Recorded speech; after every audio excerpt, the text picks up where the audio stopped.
when you think about family travel, maybe you think about amusement parks or road trips, maybe a week at grandma's house.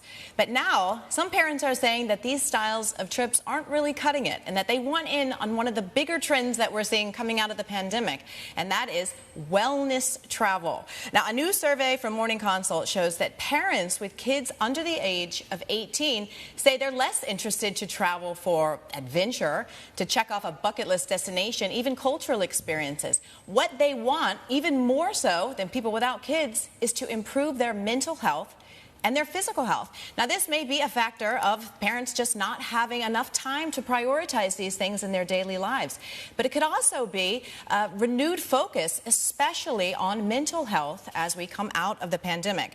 Now, I reached out to an analyst behind this report. Her name's Lindsay Roschke, and this is what she had to say. She said, the idea of traveling for mental and physical wellness is attractive to parents because they themselves feel the benefit of it, rather than putting someone else's needs before their own, which parents have to do all the time. So how do parents pull off a, quote, wellness family vacation, which could sound like an oxymoron? Well, wellness resorts are stepping in to help out. Some are allowing kids to come on major holidays or summer breaks, but others are embracing children year-round. Now, we published a report on CNBC.com this morning, and we talked about 3 of these types of resorts. One is the Farm at San Benito, located about 90 minutes south of Manila in the Philippines. Another is Napa Valley's Carneros Resort and Spa, and Body Holiday in St. Lucia, which has fitness-themed family weeks that are hosted by Olympic athletes. But of course, you don't need a resort to have a wellness trip. I also spoke to the general manager of Scott Dunn Asia, who said one style of trip that seems to suit all families, or all ages, I should say, is a safari. And his agency plans game drives for kids as young as 7. But if you're looking to save a little bit of money, farm stays, Cherie, are also an important a growing trend happening with parents that are wanting to ditch the digital devices and really reconnect to nature.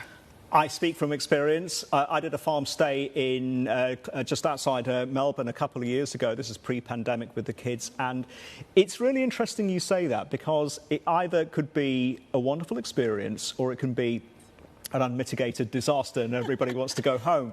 And in my case, it was the former, because I thought my kids are all, they grew up in an urban environment and they would think it's a bit too much, the simple life. But they loved it. They were feeding the cows. They were bringing in the firewood to burn in the log, in the cabin, and it was a wonderful experience. Yeah, it really is a simple pleasure type of trip.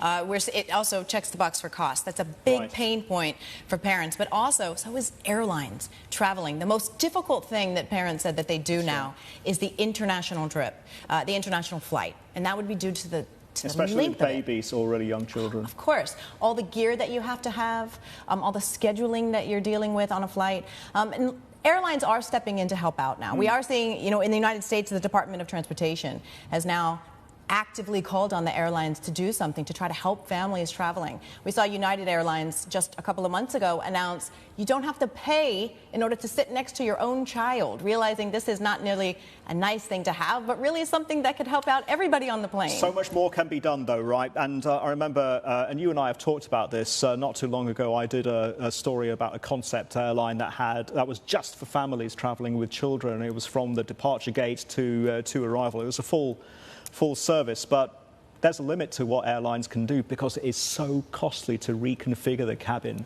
for a family. So that's the downside to it. Absolutely, it's difficult to travel with children, no doubt about it. Airlines can do, as you said, they can step in and try to do what they can, but to take away all pain points, probably just not possible. But they do grow up, and then all you need is that entertainment center in front of you. Hi, I'm Emily Tan, and thanks for watching CNBC. You can check out more of our videos by clicking on the boxes on the screen, and don't forget to subscribe to the channel for more. Thanks for watching.